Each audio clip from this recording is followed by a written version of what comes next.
നമസ്കാരം. My aim അക്കാഡമിയുടെ മറ്റൊരു അധ്യായത്തിലേക്ക് എല്ലാവർക്കും സ്വാഗതം. ഇന്നത്തെ വിഷയം ഉത്തര മഹാസമതലത്തെ പറ്റിയിട്ടാണ്. വിഷയത്തിലേക്ക് കടക്കുന്നതിന് മുന്ന് നിങ്ങൾ ഈ ചാനൽ ഇതുവരെ സബ്സ്ക്രൈബ് ചെയ്തിട്ടില്ലെങ്കിൽ തീർച്ചയായിട്ടും സബ്സ്ക്രൈബ് ചെയ്യുക. അപ്ഡേറ്റുകൾ എല്ലാം ഫോളോ ചെയ്യുക. എല്ലാ വീഡിയോയും മുഴുവൻ കാണുക.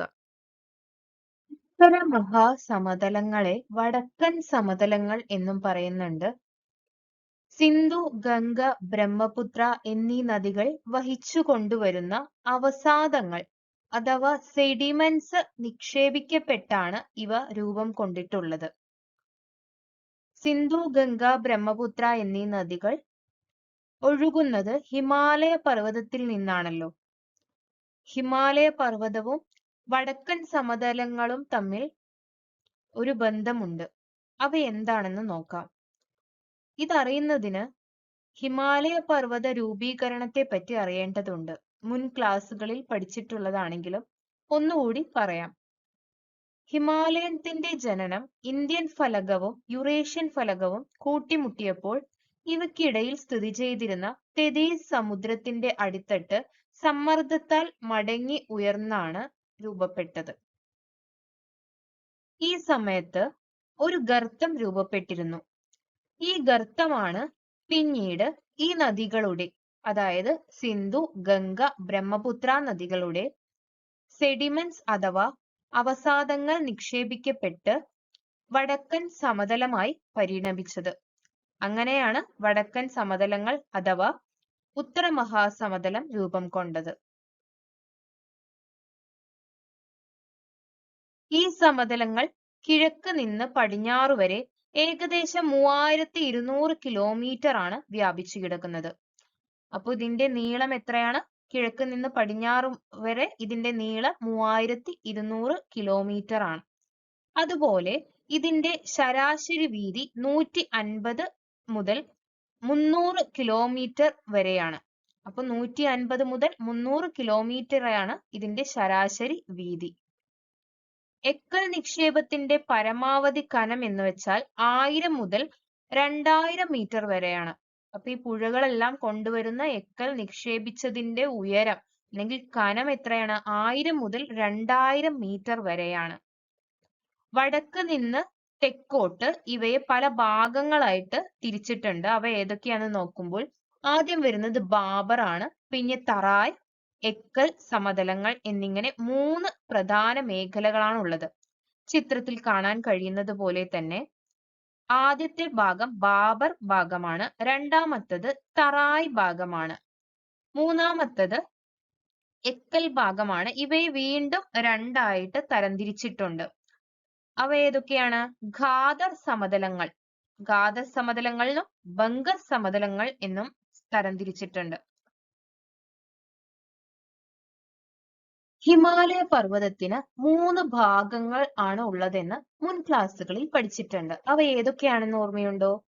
ഹിമാദ്രി, ഹിമാചൽ, ശിവാലിക് അല്ലെ? ഈ 3 ഭാഗങ്ങളെ പറ്റി മുൻ ക്ലാസ്സുകളിൽ പഠിച്ചിട്ടുണ്ട്. അവയിൽ ഏറ്റവും ഉയരം കുറഞ്ഞതും താഴ്ചയുള്ളതുമായ പ്രദേശമാണ് ശിവാലിക് മേഖല. ശിവാലിക് മലയടിവാരത്തിന് സമാന്തരമായ ചെരിവ് അവസാനിക്കുന്നിടത്ത് ഒരു 8 മുതൽ 10 കിലോമീറ്റർ വിസ്തൃതിയിൽ സ്ഥിതി ചെയ്യുന്ന ഭാഗമാണ് ബാബർ. അപ്പൊ ബാബർ എന്ന ഭാഗം എവിടെയാണ് സ്ഥിതി ചെയ്യുന്നത്? ശിവാലിക് മലയടിവാരത്തിന് തൊട്ട് താഴെയാണ്. 8 മുതൽ 10 കിലോമീറ്റർ വിസ്തൃതിയിലാണ് ഇവ സ്ഥിതി ചെയ്യുന്നത്. ഈ ഒരു ഭാഗത്തിനൊരു പ്രത്യേകതയുണ്ട്. അതായത് പർവ്വത ഭാഗത്ത് നിന്ന് നദികൾ വരുന്നുണ്ടല്ലോ. ഈ നദികളെല്ലാം ഉരുളൻ കല്ലുകളും അതുപോലെ ഭാരമേറിയ വലിയ കല്ലുകളും എല്ലാം ഒഴുക്കി നിക്ഷേപിക്കുന്ന ഒരു മേഖലയാണ് ഈ ഒരു ബാബർ എന്ന മേഖല. അതുകൊണ്ട് തന്നെ ഇവിടെ നദികൾ ചെറുതായി അപ്രത്യക്ഷമായി തുടങ്ങാറുമുണ്ട്. നദികൾ ഈ ഭാരമേറിയ കല്ലുകളും ഉരുളൻ കല്ലുകളും എല്ലാം നിക്ഷേപിക്കുന്ന ഒരു മേഖല ഏതാണ്? ബാബർ മേഖലയാണ്. ബാബറിന് തെക്കായിട്ട് നമ്മൾ കാണാൻ കഴിയുന്ന മേഖല തറായ് മേഖലയാണ്. തറായ് മേഖലയാണ്. ഇതിന്റെ വീതി 10 മുതൽ 20 കിലോമീറ്റർ വീതിയാണ്. ഈ മഞ്ഞ നിറത്തിൽ അടയാളപ്പെടുത്തിയിരിക്കുന്ന ഈ ഒരു മേഖലയാണ് തറായ് മേഖല എന്ന് പറയുന്നത്. ഇവയുടെ വീതി 10 മുതൽ 20 കിലോമീറ്റർ വരെയാണ്. മിക്ക അരുവികളും നദികളും കൃത്യമായി അതിരിട്ട ചാലുകളില്ലാതെ പുനർജനിക്കുന്ന ഒരിടമാണ് തറായ് മേഖല. അതായത് അരുവികളുടെ തുടക്കമെല്ലാം ഇവിടെ നിന്നാണെന്ന് വേണമെങ്കിൽ പറയാം. അതുപോലെ ഈ ചതുപ്പ് മേഖലയാണ് ഇവിടെ കാണുന്നത്. വെള്ളക്കെട്ടുകൾ കാണാറുണ്ട്. അതുപോലെ തന്നെ വന്യജീവി സമ്പന്നമാണ്. സസ്യജാലങ്ങളും ഈ പ്രദേശത്ത് സമ്പുഷ്ടമായി കാണുന്നുണ്ട്. അപ്പോ ഒരു കാടിന്റെ ഒരു ഏരിയ ആണ് ഈ ഒരു തെറായ് മേഖല, അല്ലെങ്കിൽ ഒരു വനപ്രദേശമായിട്ട് നമുക്ക് കാണാൻ കഴിയുന്ന ഒരു മേഖല കൂടിയാണ് തറായ് മേഖല. ഇനി തറായ് മേഖലയുടെ തൊട്ട് താഴോട്ട് വരുമ്പോൾ നമുക്ക് രണ്ട് മേഖലകൾ കാണാൻ പറ്റുന്നുണ്ട്. അവ ഏതൊക്കെയാണ്? ആദ്യം നോക്കുമ്പോൾ എക്കൽ നിക്ഷേപങ്ങളാണ് ഇവിടെ കാണുന്നത്. അതുപോലെ എക്കൽ മേഖലയാണ് ഇത് തെറായ് മേഖലയ്ക്ക് താഴെ കാണുന്നത്. ഇവ രണ്ട് തരത്തിലുള്ള എക്കൽ നിക്ഷേപങ്ങളാണ്, അല്ലെങ്കിൽ രണ്ട് തരത്തിലുള്ള മേഖലകളാണ് എക്കൽ നിക്ഷേപങ്ങളിലുള്ളത്. ഒന്ന് ഖാദർ മേഖല, ഒന്ന് ഭാങ്കർ മേഖല. പുതിയ എക്കൽ നിക്ഷേപമാണ് അത് നദീതടത്തിന് ഏറ്റവും തൊട്ടടുത്ത് സ്ഥിതി ചെയ്യുന്ന മേഖലയാണ് ഖാദർ മേഖല എന്ന് പറയുന്നത്. എന്നാൽ ബങ്കർ എന്ന മേഖല കുറച്ച് പഴയ എക്കൽ നിക്ഷേപമാണ്. അപ്പോൾ പുതിയ എക്കൽ നിക്ഷേപത്തെ പറയുന്ന പേര് ഖാദർ എന്നും പഴയ എക്കൽ നിക്ഷേപത്തെ പറയുന്ന പേര് ബങ്കർ എന്നുമാണ്. സിന്ധു, ഗംഗ, ബ്രഹ്മപുത്ര നദികളുടെ ഡെപ്പോസിഷൻ അഥവാ നിക്ഷേപങ്ങളാലും അപരദനം അഥവാ ഇറോഷനാലും രൂപം കൊണ്ടവയാണ് ഈ ഉത്തര മഹാസമതലം. ഇതിന്റെ പക്വതയാർന്ന ഘട്ടത്തിൽ ഈ ഡെപ്പോസിഷനും ഇറോഷനും അഥവാ നിക്ഷേപണവും അപരദനവും മൂലം പല ഭൂരൂപങ്ങളും രൂപപ്പെടുന്നുണ്ട്. അവ എന്തൊക്കെയാണെന്ന് നോക്കാം. ആദ്യം വരുന്നത് മണൽ വരമ്പ് അഥവാ സാൻഡ് ബാർ ആണ്. രണ്ടാമത്തേത് വക്രവലയം അഥവാ മിയാൻഡർ, ഓക്സ്ബോ തടാകം, ഓക്സ്ബോ ലേക്ക് എന്നും പറയുന്നുണ്ട്, പിഴഞ്ഞൊഴുകുന്ന ചാലുകൾ. ഇതെല്ലാം തന്നെ ഉത്തര മഹാസമതലത്തിന്റെ സവിശേഷതകളാണ്. ഇതെന്തെല്ലാമാണെന്ന് നോക്കാം. ആദ്യത്തേത് വക്രവലയം അഥവാ മിയാൻഡർ ആണ്. നദിയുടെ ഒഴുക്കിൽ നീർച്ചാലിനുണ്ടാവുന്ന പ്രകടമായ വക്രവലയങ്ങളെയാണ് മിയാൻഡർ എന്ന് പറയുന്നത്. വക്രവലയം ഓക്സ്ബോ തടാകത്തിന് രൂപം നൽകുന്നു. ഇവ എങ്ങനെയാണ് രൂപപ്പെടുന്നത് നോക്കാം. ഒരു പുഴ ഒഴുകുന്നുണ്ട് എന്ന് വിചാരിക്കുക. അതായത് ഈ പുഴ ഒഴുകുന്നത് എങ്ങനെയാണെന്ന് നോക്കാം. ഇതൊരു പുഴയായി സങ്കല്പിക്കുന്ന സമയത്ത് ഇവിടെ ഒരു കല്ലാണെന്ന് സങ്കല്പിക്കുക. അപ്പൊ ഈ കല്ല് ഈ പുഴയുടെ ഒഴുക്കിനെ തടസ്സപ്പെടുത്തുന്നുണ്ട്. അപ്പോ ഈ കല്ല് ഈ പുഴയുടെ ഗതി മാറ്റി കുറച്ച് നേരെയായി ഒഴുകുന്ന പുഴയെ വളഞ്ഞ രീതിയിലേക്ക് ഒഴുകുന്നതായിട്ട് നയിച്ചുകൊണ്ടിരിക്കുകയാണെന്ന് വിചാരിക്കുക. അങ്ങനെയെങ്കിൽ ആ പുഴ പിന്നീട് ഏത് ഷേപ്പിലാവും എന്ന് നോക്കാം. ആ പുഴ പിന്നീട് ഇങ്ങനെ ഒരു എസ് ഷേപ്പിലേക്ക് മാറുകയാണ്. കാരണം എന്താണ്? ഇവിടെ ഡെപ്പോസിഷൻസ് ഉണ്ടാവുന്നുണ്ട്. ഡെപ്പോസിഷൻസ് എന്ന് പറഞ്ഞാൽ എന്താണ്? നിക്ഷേപണങ്ങൾ ഉണ്ടാവുന്നുണ്ട്. ഈ പുഴ ഒഴുക്കിക്കൊണ്ടുവരുന്ന മണലും കല്ലും എല്ലാം ഇവിടെ നിക്ഷേപിച്ച് കൊണ്ടിരിക്കുകയാണ്. അതേപോലെ തന്നെ ഇവിടെ ഇറോഷൻ അഥവാ അപരദനം ഉണ്ടാവുന്നുണ്ട്. ഇവിടത്തെ മണലും കല്ലുമെല്ലാം പുഴ ഒഴുക്കി കൊണ്ടുപോവുകയാണ്. അതുകൊണ്ട് തന്നെ പുഴയുടെ ഷേപ്പ് മാറിക്കൊണ്ടിരുന്നു. നേരെ ഒഴുകിയിരുന്ന പുഴ ഒരു സി ഷേപ്പ് ആകൃതിയിലേക്ക്, അല്ലെങ്കിൽ ഒരു ഇങ്ങനെ വളഞ്ഞ ഒരു രീതിയിലേക്ക് ആവുകയാണ്. ഇത് വേറെ ഒരു ഭാഗത്ത് തുടർന്നുണ്ടാവുന്നുണ്ട്. അങ്ങനെ ഇത് സിക്സാക് മാനറിൽ പോയിക്കൊണ്ടിരിക്കുകയാണ്. അതായത് ഒരു എസ് ഷേപ്പിൽ തുടർന്നുകൊണ്ടേ വളഞ്ഞ് ഒഴുകി കൊണ്ടിരിക്കുകയാണ്. അങ്ങനെ വളഞ്ഞ് ഒഴുകിക്കൊണ്ടിരിക്കുമ്പോൾ പിന്നീട് എന്ത് സംഭവിക്കുന്നു നോക്കാം. ആദ്യം ഒരു ഇതിന്റെ നെക്ക് അഥവാ ഈ ഒരു റീജിയൺ എന്ന് പറയുന്നത് വളരെ കുറച്ച് വൈഡ് ആയിട്ടായിരിക്കും, അല്ലെങ്കിൽ കുറച്ച് വലുതായിട്ടായിരിക്കും കാണുന്നത്. രണ്ടാമത്തെ ചിത്രത്തിൽ കാണുന്നുണ്ട് ഇതിന്റെ നെക്ക് കുറച്ചുകൂടി ഇടുങ്ങി തരത്തിലായി പോയി. മൂന്നാമത്തെ പിക്ചറിൽ കാണുന്നത് ഈ നെക്ക് രണ്ടും കൂട്ടിമുട്ടുകയും പുഴ നേർരേഖയിലേക്ക് ഒഴുകി എത്തുന്നതാണ് കാണുന്നത്.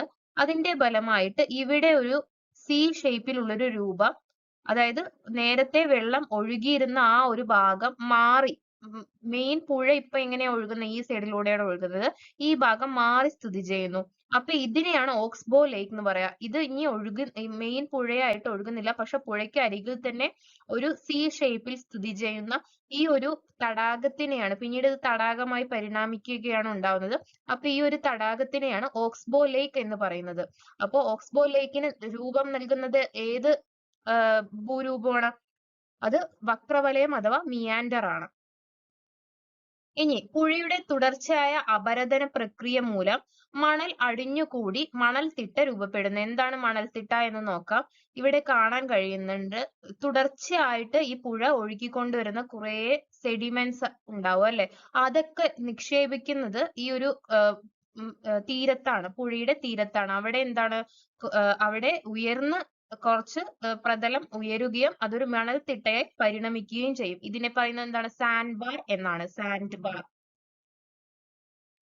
മണൽവരമ്പുകൾ കൊണ്ടും ദ്വീപുകൾ കൊണ്ടും പ്രസിദ്ധമായൊരു നദിയാണ് ബ്രഹ്മപുത്ര നദി.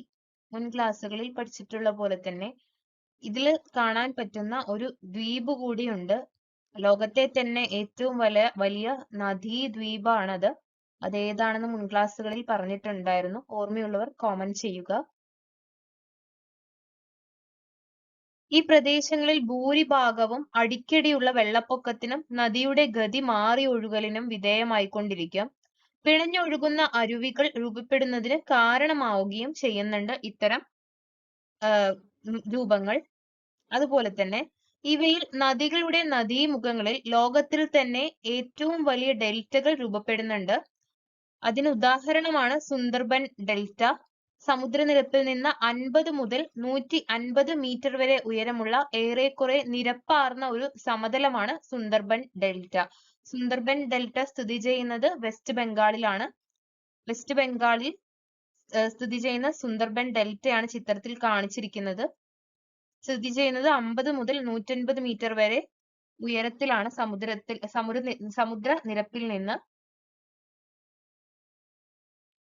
അതുപോലെ തന്നെ ഈ നദീ സമതലങ്ങൾ ഗോതമ്പ്, നെല്ല്, കരിമ്പ്, ചണം മുതലായി വ്യത്യസ്ത വിളകൾക്ക് അനുയോജ്യമായ ഫലപുഷ്ടമായ എക്കൽ മണ്ണ് ഉള്ളതുകൊണ്ട് തന്നെ ഈ പ്രദേശങ്ങളിൽ വലിയ ജനസംഖ്യ കാണുന്നുണ്ട്. ഈ പ്രദേശങ്ങളിലെല്ലാം വലിയ ജനസംഖ്യയുണ്ട്. കാരണം എന്തെന്ന് വെച്ചാല് ഇവിടെ അലുവിയൽ സോയിൽ അഥവാ എക്കൽ മണ്ണാണ്. ഇത് കൃഷിക്ക് വളരെ അനുയോജ്യമായ ഒരു മണ്ണിനമാണ്. ഇന്ത്യയുടെ ധാന്യ കലവറ എന്നുകൂടി ഈ ഒരു ഉത്തര മഹാസമതലത്തിന് പേരുണ്ട്.